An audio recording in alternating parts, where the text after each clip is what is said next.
Hello everyone. Kirchhoff's law पे हम एक और न्यूमेरिकल एग्जांपल सॉल्व कर लेते हैं। ये न्यूमेरिकल एग्जांपल जो है डायरेक्ट आपके एनसीईआरटी के एग्जांपल से लिया गया है। तो ये देखते हैं कि एग्जांपल कैसा है। ये एग्जांपल है आपका 3.7 जो है, जो ये कहता है कि determine the current in each branch of the network shown in figure 3.24। ठीक है, फिगर 3.24 में ये जो आपको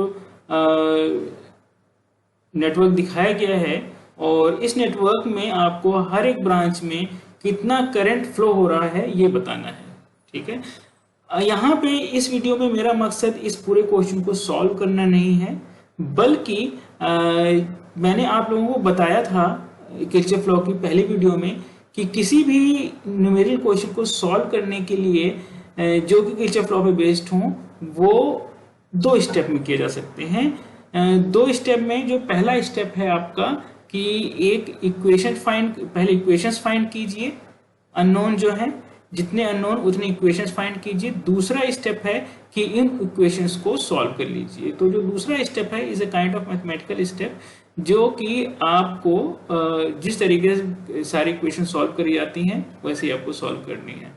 पहली जो स्टेप है कि उसमें इक्वेशन आपको बनाना कैसे है वो मैं यहाँ पे आपको बताने और समझाने की कोशिश करूंगा। ठीक है, तो एनसीईआरटी में एक्चुअली में जो इक्वेशंस बनाई गई हैं, ठीक है ना, वो तीन अलग अलग लूप लेकर बनाए गए हैं। ठीक है, तो मैं भी वही तीन लूप लूंगा और ये बताने की कोशिश करूंगा कि हम एक लूप लेकर जो इक्वेशन बना रहे हैं वो किस तरीके से बना रहे हैं, इस पर कोई डिपेंडेंसी नहीं है, मैं एक तरीके से बनाऊं। ठीक है, जब तक दोनों रूल किरचॉफ लॉ के वायलेट नहीं हो रहे तब तक आपकी इक्वेशन वैसे ही आएगी जैसे कि जो है एनसीईआरटी में दिए गए हैं। ठीक है, तो हम देख लेते हैं वो कौन कौन से लूप दिए गए हैं। तो वो जो लूप दिए गए हैं तीन लूप हैं, जिसमें से पहला लूप है A D C A D C ए। ठीक है, और दूसरा लूप है ए बी सी ए और तीसरा लूप है B C D E B. ठीक है, ये जो है तीन लूप लिए गए हैं और इन तीन लूप लेकर तीन इक्वेशन बनाई गई हैं। अब आपको कई बार कई जगह ये बताया जाता है कि आप क्लॉकवाइज चलो, एंटी क्लॉकवाइज चलो, इस डायरेक्शन में चलो, उस डायरेक्शन में चलो, पॉजिटिव निगेटिव, इन सब से कोई फर्क नहीं पड़ता। ठीक है ना, आप जब तक किरचॉफ रूल अप्लाई कर रहे हैं तब तक आपकी क्वेश्चन सेम आएगी, आप किसी मेथड से कीजिए। ठीक है, तो यहाँ पर जो मैं आपको मेथड पहले बता चुका हूँ मैं उसी मेथड का यूज करूंगा और बड़ी आसानी से वही इक्वेशन आ जाएगी बिना किसी कंफ्यूजन के। ठीक है, तो हम स्टार्ट करते हैं। सबसे जो पहला लूप है ए डी सी ए। ठीक है, तो ए डी सी ए में ए से लेकर डी तक जा रहे हैं। ठीक है, तो ए से लेकर डी तक जाने में हम अलोंग द करंट चल रहे हैं। मैं यहाँ पे अपनी साइन कन्वेंशन मेंशन कर देता हूँ कि अप हिल जब मैं जाऊंगा तो मैं पॉजिटिव यूज करूंगा और जब मैं डाउन हिल जाऊंगा तो मैं नेगेटिव यूज करूंगा। आप इसका अपोजिट भी करके सॉल्व कर सकते हो, ऐसा कोई हार्ड एंड फास्ट नहीं है। तो यहां पर ए से डी जाते समय अलोंग द करंट जा रहा हूं, करंट हमेशा डाउन हिल चलता है तो मैं नेगेटिव यूज करूंगा। तो माइनस आर ये रेजिस्टेंस 4 ओम है, इसके साथ इनटू में करंट की वैल्यू I1 माइनस I2। ठीक है, ये चीज आ गई। अब उसके बाद ए डी से सी पे जा रहे हैं हम। फिर अब यहां पर देखिए करंट आपका C टू D आ रहा है। ठीक है ना, इस डायरेक्शन में करंट आ रहा है और हम कहा जा रहे हैं D टू C, मतलब कि करंट तो डाउन हिल चल रहा है लेकिन हम जो जा रहे हैं, ध्यान देना, हमें ही चलना है। हम जब जा रहे हैं तो अपोजिट टू द करंट जा रहे हैं, तो करंट डाउन हिल चल रहा है तो हम किस तरफ चल रहे हैं, अप हिल। तो अप हिल का मतलब पॉजिटिव। ठीक है ना, 2 और करंट की वैल्यू इस ब्रांच में है I2 plus I3 minus I1। उसके बाद हम C से A की तरफ जा रहे हैं। अब जब C से A की तरफ हम जा रहे हैं तो हम अलोंग द करंट जा रहे हैं। ठीक है, तो इसका मतलब डाउन हिल हम जा रहे हैं। तो डाउन हिल के लिए नेगेटिव, और नेगेटिव के साथ जो रेजिस्टेंस की वैल्यू है वो 1 और करंट की वैल्यू I1, ठीक है। उसके बाद यहाँ पर आए तो यहाँ पर अब हमें जो है ये देखना है कि हम डाउन हिल है या अप हिल है। अब क्योंकि यहाँ लोअर पोटेंशियल से हायर पोटेंशियल की तरफ जा रहे हैं तो यहाँ पर हम अप हिल हैं तो पॉजिटिव साइन और वैल्यू है 10 वोल्ट इज इक्वल टू में 0। तो आपकी जो पहली इक्वेशन है उसका ढांचा बनके तैयार है, आपको बस थोड़ा सा कटनी छटनी करनी है और आपका आराम से इक्वेशन आ जाएगा, ठीक है। तो -4i1 minus plus 4i2 plus 2i2 plus 2i3 minus 2i1 minus i1 plus 10 equal to में 0। -4i1 minus 2i1 minus i1 तो टोटल हो गए -7i1 प्लस जो है आपका 4i2 है 4i2 प्लस 2i2 तो 6i2 तो plus 6i2 plus 2i3 plus 10 equal to 0, ठीक है। आप इसको इस फॉर्म में भी लिख सकते हैं और अगर चाहें तो जैसे आप हमेशा लिखता हुआ देखते हो लिखा हुआ वो इस तरह 7 माइनस कॉमन ले लीजिए आप तो माइनस का प्लस हो जाएगा plus 7i1 minus 6i2 minus 2i3 minus 10 हो जाएगा, इसको इधर भेज देंगे तो प्लस 10 इक्वल टू में 10। ये आपकी पहले लूप के लिए इक्वेशन आ गई, ठीक है। अब उसके बाद हम दूसरे लूप में आ जाते हैं ए बी सी ए में, ठीक है। ए बी सी ए में ए से बी की तरफ जाएंगे, ठीक है। लूप ए बी सी ए में ए से बी की तरफ करंट डायरेक्शन में हैं तो डाउन हिल आ गए हम, तो डाउन हिल का मतलब माइनस साइन, ठीक है। उसके बाद जो है 4 ओम रेजिस्टेंस है, करंट I2 बह रहा है, ठीक है। उसके बाद B से C की तरफ आ रहे हैं, अलोंग द करंट आ रहे हैं, करंट डाउन हिल होता है तो हम भी डाउन हिल ही चल रहे हैं इसका मतलब। तो -2 करंट की वैल्यू I2 प्लस I3, ठीक है।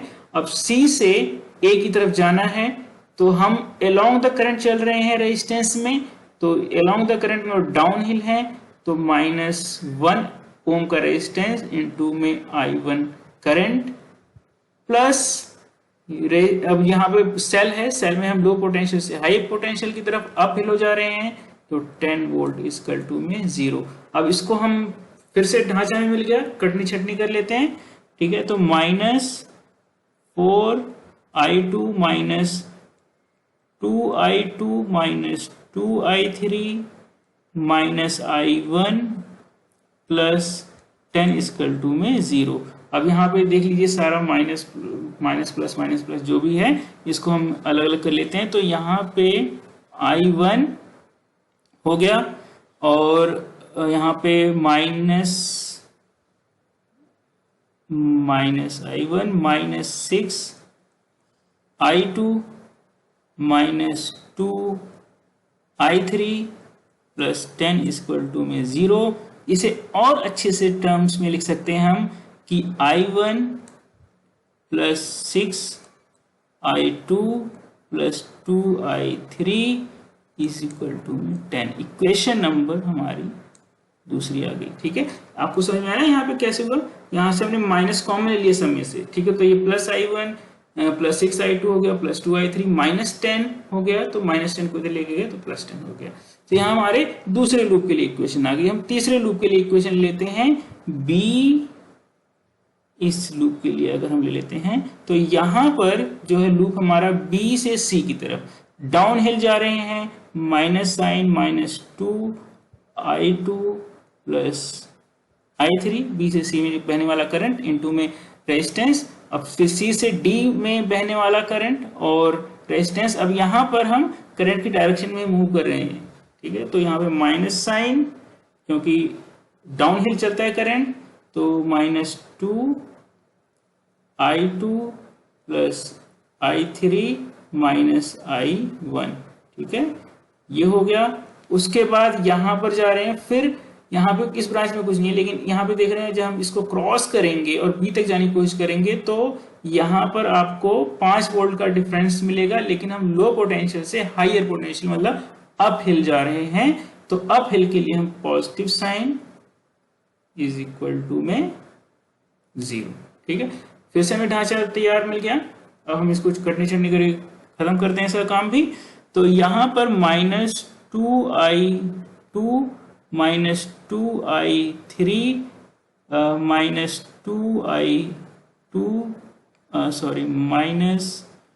-2i3 plus 2i1 plus 5 equal to में 0। इसका मतलब है कि हमने 2i1 ले लेना है, 2i1। उसके बाद यहाँ पे आप देख रहे हैं यहाँ पे 2i2 है, यहाँ पे 2i2 है, तो इसका मतलब -4i2, यहाँ पे 2i3 है, यहाँ पे दोनों निगेटिव थे, -4i3 प्लस 5 इक्वल टू 0, तो 5 को इधर ले जाते हैं तो -5। ये हमारी तीसरी इक्वेशन आ गई। अब हम क्या करते हैं कि जो इन लूप्स के लिए ये 3 इक्वेशन हमें मिली हुई हैं, इन्हीं तीनों इक्वेशंस को हम देख लेते हैं कि जो एनसीईआरटी में इक्वेशन फाइंड की गई हैं वो उनसे मिलती जुलती हैं या इनमें कोई डिफरेंस आया है। ठीक है, तो हम देखते हैं तो हमें देखिए साफ साफ पता चल रहा है कि जो पहली इक्वेशन हमारी 7i1 -6i2 -2i3 equal to में 10 सेम है, बिल्कुल वही डिट्टो वही चीज आ रही है, तो करेक्ट हो गई। उसके बाद i1 दूसरी equation plus 6i2 plus 2i3 equal to में 10 करेक्ट। ठीक है, उसके बाद जो तीसरी इक्वेशन है 2i1 -4i2 -4i3 equal to -5, ये भी हमारी इक्वेशन सही हो गई। तो आप देख सकते हैं कि अगर हम थोड़ा शांति से और जो है बिल्कुल जो है ध्यानपूर्वक अगर हम किरचॉफ लॉ को अप्लाई करें तो आपको कितना भी कॉम्प्लिकेट सर्किट क्यों ना दे दिया जाए, लेकिन आप आसानी से जो है उनके लिए इक्वेशंस जो है फाइंड बना सकते हो आप। अब जो है जब हमें इक्वेशन मिल गई तो अगला पार्ट हमारा जो होता है वो है इन इक्वेशन को सॉल्व करके i1 i2 i3 की वैल्यू फाइंड कर लेना। जो मुझे लगता है वो मैथमेटिकल पार्ट है, वो आप आसानी से सॉल्व करके इसे निकाल सकते हैं तीनों की वैल्यू। और उसके बाद जब तीनों की वैल्यू आ जाए तो आप अब ए बी में कितना करंट बह रहा है i2 की वैल्यू आ जाएगी, इस ब्रांच में i3 की वैल्यू रख दोगे, i3 की वैल्यू यहाँ पर i2 plus i3 minus i1 की वैल्यू रख दोगे तो यहाँ पे सॉल्व हो जाएगा कि इस ब्रांच में कितना करंट बह रहा है। यहाँ पर कितना करंट बह रहा है i1 माइनस i2 कर दोगे आ जाएगा। यहाँ पे भी उसी तरीके से और ए और सी ब्रांच में भी उसी तरीके से आप कर सकते हो। ठीक है, तो जो हमारा फर्स्ट पार्ट और इम्पोर्टेंट पार्ट है from the perspective of the physics और किरचॉफ लॉ, तो आप आसानी से जो है हमने इसमें किया कि किस तरीके से हमें इक्वेशन फाइंड करनी है। और इक्वेशन अगर आपकी बन जाती है तो अगर आपको उसके बाद अगर मैथमेटिकल इक्वेशन सॉल्व करनी आती हैं तो आप आसानी से इस क्वेश्चन को सॉल्व कर सकते हैं। ठीक है, आशा करता हूँ कि आपको ये चीज़ समझ आई होगी। ठीक है, अगर कोई भी डाउट हो तो आप पूछ सकते हैं। धन्यवाद।